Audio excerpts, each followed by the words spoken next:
I així la policia investiga qui ha col·locat l'artefacte que este matí ha explotat a la porta d'un edifici de València. Un artefacte casolà carregat amb pólvora i metralla que no ha provocat ferits. En l'edifici té la seu el partit Esquerra Republicana del País Valencià. De moment, ningú no ha reivindicat l'acció. L'artefacte ha explotat a la porta d'este pati, al número 10 del carrer Erudit Orellana de València, on té la seu Esquerra Republicana. Per sort, no hi ha hagut ferits, però sí danys materials. Ha trencat els vidres i també ha causat danys en 3 cotxes que hi havia aparcats.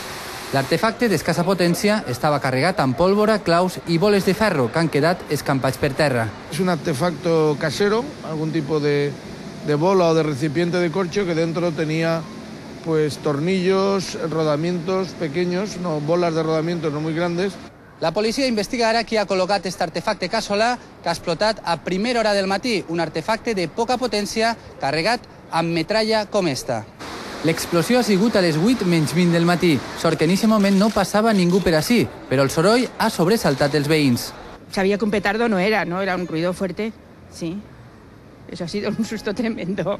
Estamos en casa y hemos oído un ruido bastante seco y fuerte. Al primer pis d'este edifici té la seu el partit Esquerra Republicana del País Valencià. Ells se senten amenaçats.